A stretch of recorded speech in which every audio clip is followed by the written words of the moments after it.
এটা শুরু হয়েছে আসলে 2006 সালে। আপনারা জানেন যে ইউএসডিও নির্বাহী পরিচালক ডক্টর মোহাম্মদ শহীদুজ্জামান স্যার, ওনার মাথার থেকে অ্যাকচুয়ালি চিন্তা আসলো যে সাধারণত বাংলাদেশে, আপনারা জানেন বাংলাদেশও সারা বিশ্বে যে ধরনের জাদুঘরগুলো হয়, অ্যাকচুয়ালি সেগুলো হয় সেই জাদুঘরগুলোতে কিন্তু থাকে শুধুমাত্র রাজা বাদশাহ কিংবা জমিদাররা যে ধরনের উপকরণগুলো ব্যবহার করে কিংবা তাদের যে ধরনের ঐতিহ্য ইতিহাস সেই বিষয়গুলো সংরক্ষিত থাকে। কিন্তু লোকায়ন জীবন বৈচিত্র্য জাদুঘর একেবারেই সম্পূর্ণ ব্যতিক্রম একটা জাদুঘর, এই কারণে যে এইখানে কিন্তু আপনারা কখনো কোনো রাজা বাদশাহ কিংবা জমিদাররা ব্যবহার করে এরকম কোনো উপকরণ কিংবা তাদের ইতিহাস সংক্রান্ত কোনো উপকরণ নেই। এইখানে একেবারেই মানে খেটে খাওয়া মানুষ যারা, যদি বলি দেশের তৃণমূলের খেটে খাওয়া মানুষ, বিশেষত কামার কুমার তাঁতি জেলে, যে সমস্ত মানুষের রক্তে ঘামে আমাদের দেশ প্রতিষ্ঠিত হয়েছে, অ্যাকচুয়ালি যাদের রক্তে ঘামে আমাদের দেশটা আজকে যদি বলি মধ্যমায়ের দেশে পরিণত হচ্ছে, অ্যাকচুয়ালি তাদের ব্যবহারের যে উপকরণগুলো আছে, তাদের যদি বলি যে তাদের ধর্মীয়, তাদের গৃহস্থালী, তাদের কৃষিজ, তাদের হচ্ছে যে বিনোদন, তাদের হচ্ছে বিবাহ শাদীর ক্ষেত্রে কী ধরনের উপকরণগুলো ব্যবহার হইতো, তারপরে তারা কী ধরনের টাকা পয়সা বা টাকা কড়ি ব্যবহার করত, অ্যাকচুয়ালি তাদের যে লাইভলিহুড প্যাটার্নটা ছিল সেই বিষয়গুলো এইখানে আসলে স্থান পেয়েছে। আমাদের নির্বাহী পরিচালক ডক্টর মোহাম্মদ শহীদুজ্জামানের চিন্তাটাই ছিল এরকম যে এইখানে আসলে মূলত মানুষ যেন তার যে অস্তিত্বের সন্ধান, শেকড়ের টান যেটা বলি, যে আজকে আপনারা বা আমরা অনেকেই হয়তো শহরে বসবাস করি, কিন্তু আমাদের প্রত্যেকের শেকড়টা হচ্ছে গ্রামে। আমরা কেউ না কেউ কোনো কৃষক কিংবা আমাদের বাপদাদারা যারা, তারা কেউ হয়তো কৃষক, কেউ শ্রমিক কিংবা এরকম একটা পর্যায় থেকে কিন্তু আজকে আমরা অনেকেই বড় হয়েছি, কিন্তু আমাদের শেকড়টাই হচ্ছে গ্রামে। তো অ্যাকচুয়ালি এইখানে আমরা মনে করি যে এই জাদুঘরে যদি কেউ ভিজিট করতে আসে তাহলে কিন্তু সে তার অস্তিত্বের সন্ধান খুঁজে পাবে। শেকড়ের টানেই কিন্তু মানুষ এই জাদুঘরে ভিজিট করতে আসে। ক্রমান্বয়ে এইখানে এখন 6টা গ্যালারি স্থান পেয়েছে। এখন আপনারা জানবেন যে এইখানে নদী গ্যালারি একটা গ্যালারি হয়েছে, যে গ্যালারিতে আমরা সারা বাংলাদেশের নদী রিলেটেড তথ্যগুলো ওইখানে আছে। সারা বাংলাদেশে সারা বছর পানি থাকে, এরকম নদীর সংখ্যা 230টি। তো সেক্ষেত্রে আমরা ইতিমধ্যেই আমাদের দেশের প্রায় সবগুলো নদীর পানি এখানে আমরা সংরক্ষণ করেছি।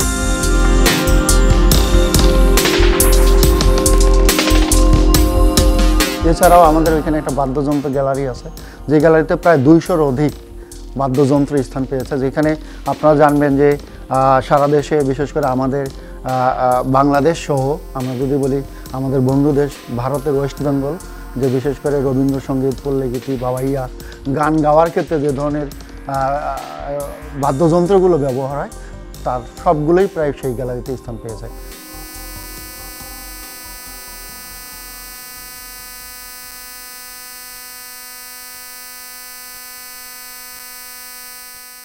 আরেকটা হলো যে গ্যালারিতে আমরা দাঁড়িয়ে আছি, যেটাকে আমরা বলতেছি হচ্ছে তৃণমূলের লোকজ গ্যালারি। এইখানে আমার দাদা যদি বলি কোন কিসের মধ্যে পান খাইতো, তা পান খাওয়ার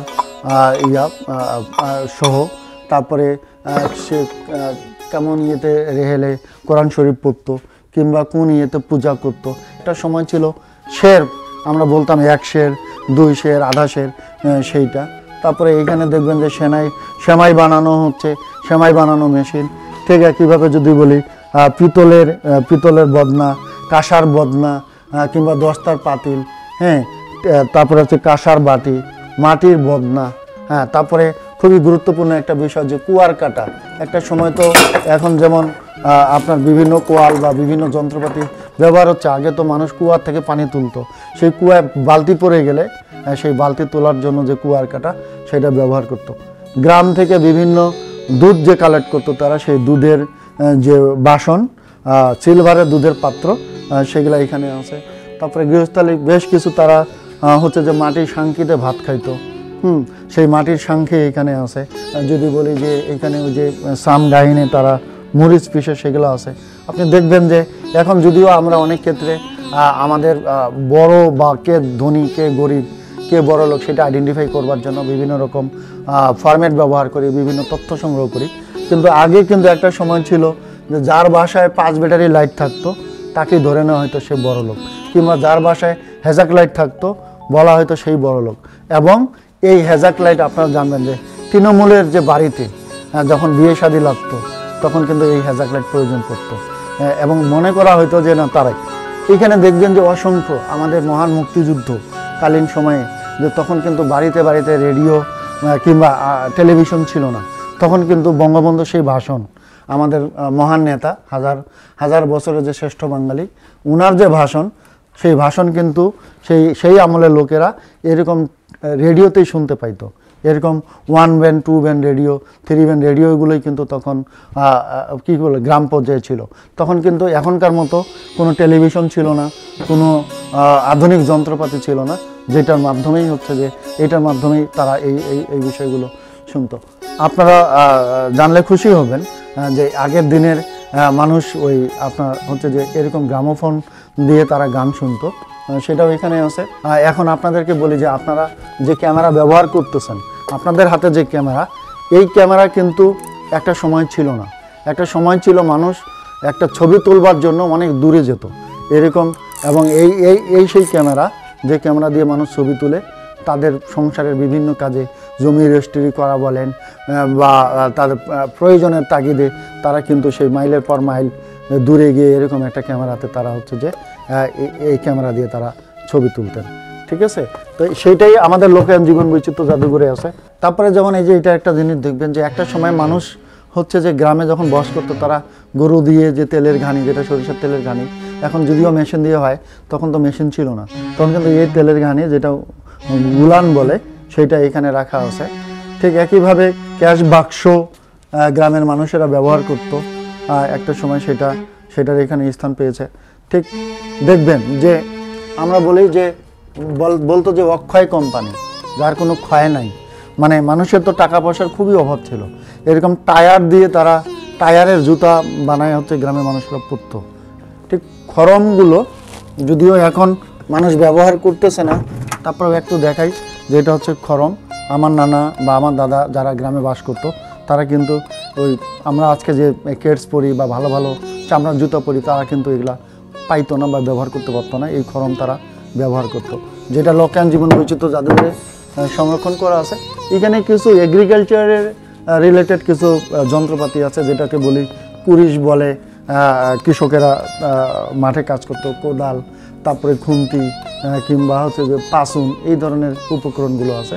আর এইখানে যদি একটু বলি যে দেখবেন যে আপনার নানান রকমের পয়সা, 10 পয়সা, আমাদের দেশে 10 পয়সা 5 পয়সা, ইভেন আমরা অনেকেই বলতাম, জানতাম যে শুনতাম যে আমার কাছে কানা পয়সাও নেই। তো আসলে কানা পয়সার নামে কানা পয়সা আছে, সেই কানা পয়সা এখানে লোকায়ন জীবন বৈচিত্র্য জাদুঘরে সংরক্ষিত আছে। এছাড়াও আমাদের দেশ স্বাধীন হওয়ার পূর্বে একটা টাকা ছিল যেখানে লেখা ছিল শুধুমাত্র গণপ্রজাতন্ত্রী বাংলাদেশ, সরকার লেখা ছিল না। এবং দেখবেন যে এখানে সেই টাকাটাও এখানে স্থান পেয়েছে, যেটা হচ্ছে যে গণপ্রজাতন্ত্রী বাংলাদেশ। এই ছিল মোটামুটি যদি বলি যে তৃণমূল লোকজ গ্যালারির ইয়া। আর এইখানে আমি একটু যেতে চাই যে এইখানে বেশ কিছু ডকুমেন্টেশন করা আছে, যেটা অনেক দিনের কিছু চিঠিপত্র এখানে আছে, যে 35 বছর আগে। এখন তো মানুষ চিঠিপত্র লেখে না, এখন তো সব কিছু মোবাইলে, মেসেজে, মেসেঞ্জারে কিংবা ফেসবুকে হয়। একটা সময় ছিল যে মাধ্যম ছিল হচ্ছে চিঠিপত্র লেখা। তো এইখানে বেশ কিছু চিঠিপত্র আছে আগের দিনের, জামাই তার বউকে কি চিঠি লিখতো সেই চিঠিগুলো এখানে আছে। এছাড়াও এখানে আপনি দেখবেন যে গ্রামে একটা গান হইতো, ও আমার রসিয়া বন্ধুরে তুই কেন আমার কোমরের বিছা হইলি না। সেই যে কোমরের বিছা, এই কোমরের বিছা এখানে আছে। এবং আগের দিনের বউরা যে শাড়ি ব্যবহার করত, সেই শাড়ি, বিয়ের শাড়ি এখানে আছে।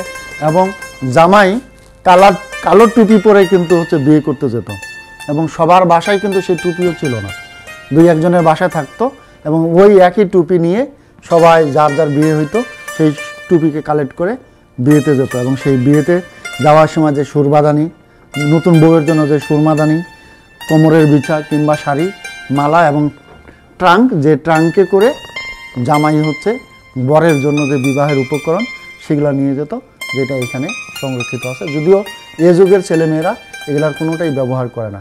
ফলে আমরা বলতেছি যে এইখানে অ্যাকচুয়ালি কোনো রাজা বাদশাহ কিংবা জমিদারের ব্যবহারের কোনো উপকরণ নেই।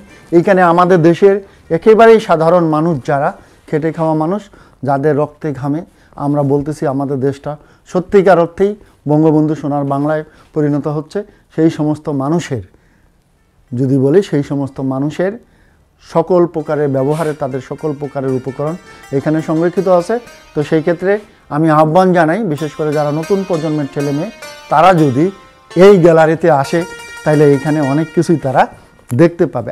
এইখানে যে উপকরণগুলো আপনারা দেখলেন, এটার কোনোটাই কিন্তু ইউএসডিওর কিনতে হয়নি।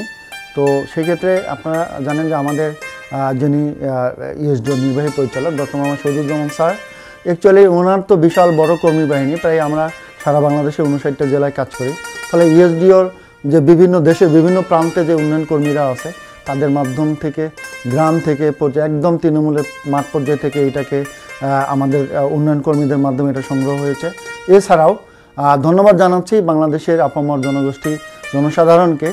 অনেকেই আপনারা জানবেন যে অনেক মানুষ এখানে নিজেরা ভিজিট করতে এসে তারা তাদের বাড়ির যে পুরনো জিনিসগুলো সেটা লোকায়ন জীবন বৈচিত্র্য জাদুঘরে তারা দান করেছে, গিফট করেছে, যেটা আমরা খুব ধন্যবাদের সহিত ওনাদের দেয়া উপকরণগুলো এখানে সংগ্রহ করি এবং তার নাম সহ, তার যিনি এটাকে গিফট করেন তার নাম সহ আমরা এটা এখানে রেজিস্টারে লিপিবদ্ধ রাখি এবং সেই উপকরণের গায়ে যিনি এটা প্রদান করেছেন তার নাম সহ এখানে আমরা সংরক্ষণ করি।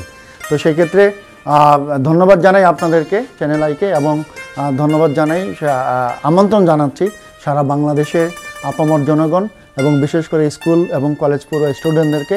তারা যদি আমাদের এই লোকায়ন জীবন বৈচিত্র্য জাদুঘর পরিদর্শন করে তাহলে নিঃসন্দেহে তারা, আমরা মনে করি যে একটা ভালো জিনিস দেখবে। দেশ এবং দেশের মানুষ বিষয়ে যে অস্তিত্বের সন্ধান, আমরা যেটা বলি শেকড়ের টানে এবং অস্তিত্বের সন্ধান, তারা এই লোকায়ন জীবন বৈচিত্র্য জাদুঘরে ভিজিট করতে আসলে তারা খুঁজে পাবে। আপনারা জানেন যে এটা হচ্ছে যে ঠাকুরগাঁ জেলার আকচা ইউনিয়নের পূর্ব আকচা গ্রামে এই লোকায়ন জীবন বৈচিত্র্য জাদুঘরটা অবস্থান করছে। এখানে হচ্ছে যে 22 একর, টোটাল 22 একর জমির উপরে এটা স্থাপিত আছে। তো এখানে আরও অনেক বড় পরিকল্পনা আছে, যদিও বর্তমানে আমাদের 6টা গ্যালারি।